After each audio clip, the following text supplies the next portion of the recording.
요한의 제자들이 이 모든 일을 그에게 알리니 요한이 그 제자 중 둘을 불러 주께 보내요. 오실 그이가 당신이 오니이까 우리가 다른 일을 기다리오리이까 하라. 그들이 예수께 나아가 이르되 세례 요한이 우리를 보내어 당신께 여쭈어보라고 하기를 오실 그이가 당신이 오니까 우리가 다른 일을 기다리오리이까. 마침 그때 예수께서 질병과 고통과 및 악귀 들린 자를 많이 고치시며 또 많은 맹인을 보게 하신지라. 너희가 가서 보고 들은 것을 요한에게 알리되 맹인이 보며 못 걷는 사람이 걸으며 나병 환자가 깨끗함을 받으며 귀먹은 사람이 들으며 죽은 자가 살아나며 가난한 자에게 복음이 전파된다 하라. 누구든지 나로 말미암아 실족하지 아니하는 자는 복이 있도다.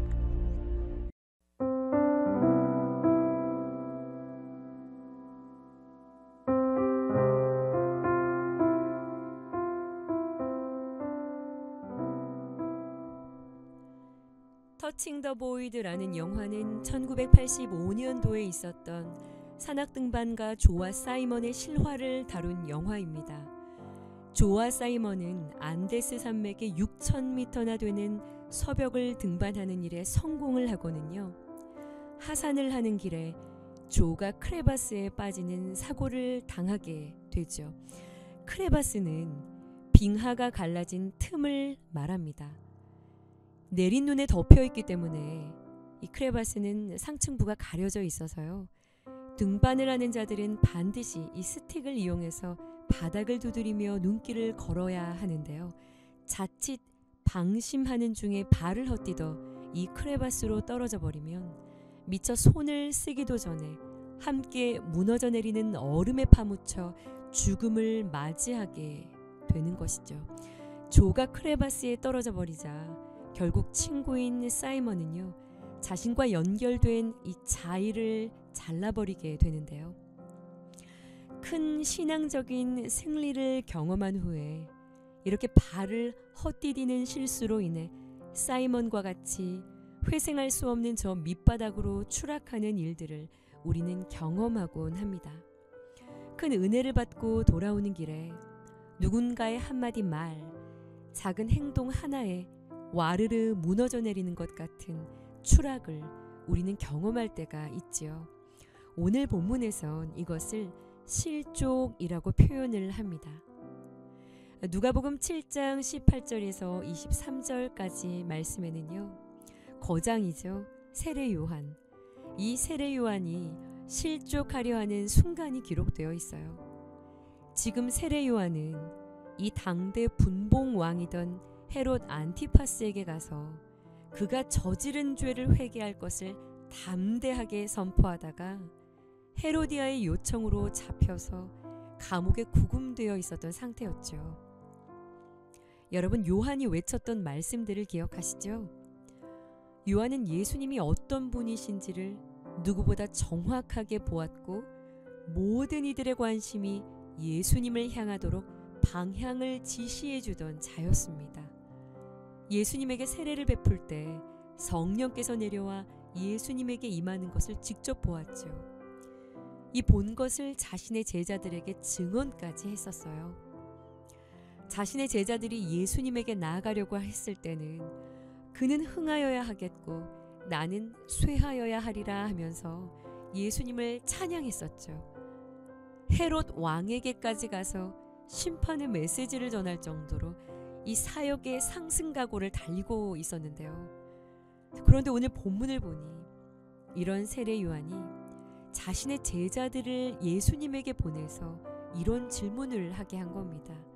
그 질문이 19절 말씀인데요. 오실 그이가 당신이오니이까? 우리가 다른 일을 기다리오리이까? 자, 이 질문이 무엇을 말하고 있습니까? 세례 요한의 마음 안에 예수님에 대한 의구심이 일어난 것을 보여주고 있는 질문이죠. 세례 요한은요, 기대했습니다. 메시아가 오시면 정의와 심판을 통해서 하나님의 나라가 세워지고 또 자신도 풀려날 것이라는 그런 기대 말이죠. 하지만 현실은 여전한 압제 속에 요한은 감옥이라는 환경적인 이 낙심할 수밖에 없는 상황을 변함없이 마주해야 했던 것이죠. 사역적으로도 기대했던 것과는 차이가 있었겠지요. 일반적인 유대인들처럼 요한 역시 메시아가 오면 즉각적으로 이스라엘을 해방시키고 로마를 심판할 것이라는 그런 기대가 있었어요. 요한은 외쳤었죠. 이미 도끼가 나무 뿌리에 놓여 있다. 강력한 심판의 메시지였단 말이에요. 그런데 예수님은 군사적인 심판이나 혁명을 일으킨 것이 아니라 세리와 죄인의 친구가 되시고 이들을 치유하시고 용서와 사랑의 메시지를 선포하시는 거예요. 이러한 예수님의 사역 이야기를 감옥에서 전해 들은 요한은요, 예수님에 대한 강한 확신에 찬 그 믿음에서 좀 이렇게 떨어져서 의문을 품게 된 것이죠. 이분이 메시아가 맞나? 여러분은 어떠신가요? 아멘 하고 뜨거운 예배를 드리고 한 주를 살아가며 주님 정말 내 곁에 계신 게 맞나? 살아계신 게 맞나? 살아계시다면 이렇게 일이 풀리지 않나? 이런 일이 일어나는 게 맞나? 이 교회들이 무너지고 한국 교회도 뒤이어서 이렇게 어려워지는데 성령의 시대가 정말 맞나? 우리가 잘 가고 있는 건 맞나? 여러분 의문이 생길 때가 있으시지 않으신가요? 예수님은 23절에서 이러한 요한의 모습을 두고 실족이라는 말을 사용하십니다. 실족은 발을 헛디디다 라는 뜻인데요. 이 단어는 스칸달리조라고 해서 스칸달론, 올무, 함정, 덫이라는 말에서 파생된 말이에요. 그래서 성경에서 실족이라는 말은요, 죄를 짓게 하는 덫, 시험, 모든 유혹거리로 인해서 믿음이 멀어지는 것, 시험에 빠지는 것을 의미하는 단어입니다. 영적인 크레바스와 같은 것이죠. 이런 의문으로 가득한 질문을 전해받으신 예수님은 세례 요한을 책망하지 않으십니다. 그리고 이사야의 말씀과 일치하는 당신의 삶으로 친히 당신이 누구이신지를 증언해 주십니다. 그리고 예수님은 23절 말씀에서 누구든지 나로 말미암아 실족하지 않는 자가 복이 있다라고 결론을 내리십니다.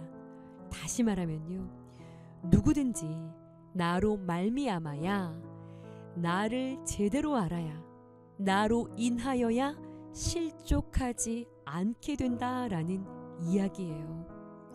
오늘 묵상 질문입니다. 잘 걸려 넘어지는 나의 영적인 크레바스가 있습니까? 실족하지 않기 위해 오늘 내가 집중해 들어야 할 말씀은 무엇인가요? 누구든지 나로 말미암아 실족하지 않는 자가 복이 있다 하신 말씀처럼요, 나의 기대를 쫓아가는 신앙이 아닌 오직 예수로 말미암아, 예수를 바르게 알므로 말미암아 끝날까지 실족함이 없는 믿음으로 승리하는 우리가 되어지기를 소원합니다. 실족하더라도요, 요한처럼 질문하고 말씀을 통해서 넘어진 그 자리에서 다시 벌떡 일어나 예수를 붙조차 따라가는 오뚜기들이 되시기를 간절히 축원합니다. 함께 기도하시겠습니다. 실족하는 일이 없을 수는 없겠지만은 나로 인해 실족하지 않는 자가 복이 있을 것이다 하신 말씀처럼 우리의 신앙이 예수로 말미암아 든든히 세워져가는 여정길이 되기를 기도합니다. 낙심되어지는 그 순간에서도 질문하며 다시 말씀 속에서 일어날 힘을 얻는 우리 모두가 되게 하여 주옵소서. 예수님의 이름으로 기도합니다. 아멘.